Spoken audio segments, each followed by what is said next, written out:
सुग्रीव का अभिषेक। वाली के अंतिम संस्कार से निवृत्त हो जाने के पश्चात हनुमान ने हाथ जोड़कर श्री रामचंद्र जी से निवेदन किया, हे ककुत्स्थनंदन, वानरराज सुग्रीव को आपकी कृपा से उनके पूर्वजों का राज्य पुनः प्राप्त हो गया है। यह अत्यंत कठिन कार्य था जो कि आपके प्रसाद स्वरूप ही संपन्न हो पाया है। अब आप कृपा करके उनका राजतिलक कर अंगद को युवराज पर प्रदान करें।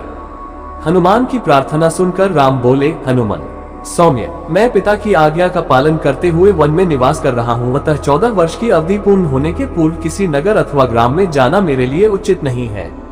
अतः तुम लोग सुग्रीव के साथ नगर में जाकर राज्याभिषेक की प्रक्रिया पूर्ण करो। फिर राम ने सुग्रीव से कहा, हे मित्र, तुम लौकिक और शास्त्रीय व्यवहार के ज्ञाता हो, नीतिवान और लोक व्यवहार कुशल हो, इसलिए अपने भतीजे अंगद को युवराज का पद प्रदान करो।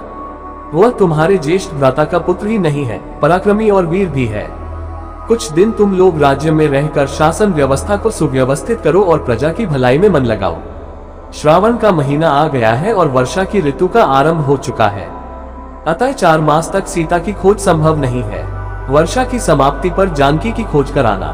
मैं इस अवधि में लक्ष्मण सहित इसी पर्वत पर निवास करूंगा। राम से विदा होकर सुग्रीव किष्किंधा जाकर किष्किंधापुरी की शासन व्यवस्था में व्यस्त हो गए। इस अंतराल में राम लक्ष्मण के साथ प्रस्रवण पर्वत पर निवास करने लगे।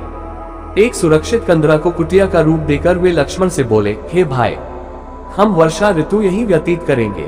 वृक्षादि से सुशोभित यह पर्वत अत्यंत रमणीक है। इस गुफा के निकट ही सरिता के प्रवाहित होने के कारण यह स्थान हमारे लिए और भी सुविधाजनक रहेगा। यहाँ से किष्किंधा भी अधिक दूर नहीं है, किंतु इस शांतिप्रद वातावरण में भी जानकी का वियोग मुझे दुखी कर रहा है। उसके बिना मेरे हृदय में भयंकर पीड़ा होती है। इतना कहकर वे शोक में डूब गए। अपने अग्रज को शोकातुर देखकर लक्ष्मण बोले, हे वीर, इस प्रकार व्यथित होने से कोई लाभ नहीं है। शोक से तो उत्साह नष्ट होता है, और उत्साहहीन हो जाने पर रावण से हम कैसे प्रतिशोध ले सकेंगे। इसलिए आप धैर्य धारण कीजिए। हम रावण को मारकर भाभी को अवश्य मुक्त कराएंगे। केवल कुछ दिनों की बात और है। लक्ष्मण के वचनों से राम ने अपने हृदय को स्थिर किया और वे प्रकृति की शोभा निहारने लगे। थोड़ी देर तक वे वर्षाकालीन प्राकृतिक दृश्यों का अवलोकन करते रहे। फिर लक्ष्मण से बोले, हे लक्ष्मण, देखो इस वर्षा ऋतु में प्रकृति कितनी सुंदर प्रतीत होती है। ये दीर्घाकार मेघ पर्वतों का रूप धारण किए आकाश में दौड़ रहे हैं। इस वर्षा ऋतु में ये मेघ अमृत की वर्षा करेंगे। उस अमृत से भूतलवासियों का कल्याण करने वाली नाना प्रकार की औषधियां, वनस्पति, अन्न आदि उत्पन्न होंगे। इधर इन बादलों को देखो, एक के ऊपर एक खड़े हुए ये ऐसे प्रतीत होते हैं मानो प्रकृति ने सूर्य तक पहुंचने के लिए इन कृष्ण श्वेत सीढ़ियों का निर्माण किया है। शीतल, मंद, सुगंधित समीर हृदय को किस प्रकार प्रफुल्लित करने का प्रयत्न कर रही है, किंतु विरहीजनों के लिए यह अत्यधिक दैखदायी भी है।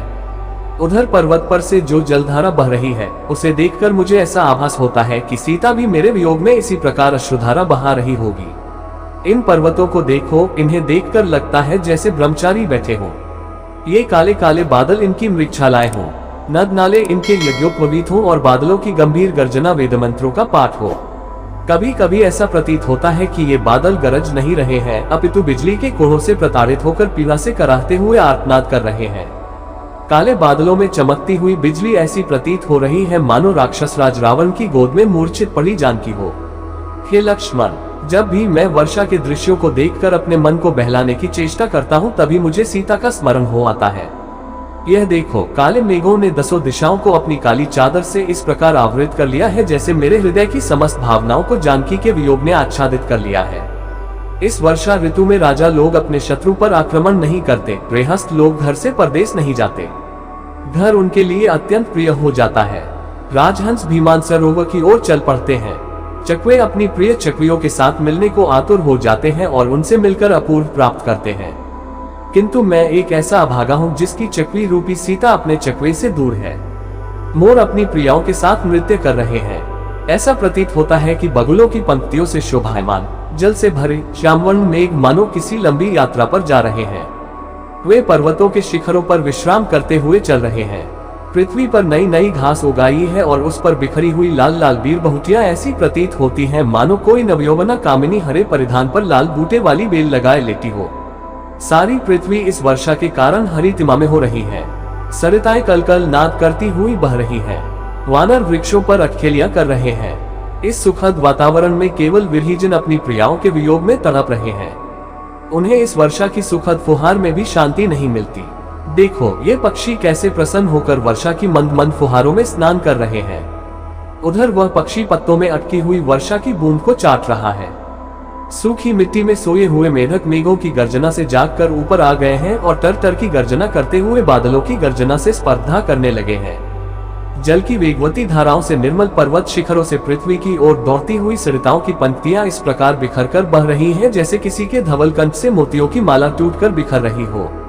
लो, अब पक्षी घोंसलों में छिपने लगे हैं, कमल सकुचाने लगे हैं और मालती खिलने लगी है। इससे प्रतीत होता है कि अब शीघ्र ही पृथ्वी पर संध्या की लालिमा बिखर जाएगी। फिर राम ने श्वास छोड़कर बोले, वाली के मरने से सुग्रीव ने अपना राज्य पा लिया। अब वह अपनी बिछुड़ी हुई पत्नी को पुनः पाकर इस वर्षा का आनंद उठा रहा होगा। पता नहीं मैं अपनी बिछुड़ी हुई सीता के कब दर्शन करूंगा। अब तो श्रावण मास का अंत हो चला है, शीघ्र ही शरद ऋतु का प्रारंभ होगा। दुर्गम मार्ग फिर आवागमन के लिए खुल जाएंगे। मुझे विश्वास है शरद ऋतु आते ही सुग्रीव अपने गुप्तचरों से अवश्य सीता की खोज कराएगा। इतना कहकर राम गंभीर कल्पना सागर में गोते लगाने लगे।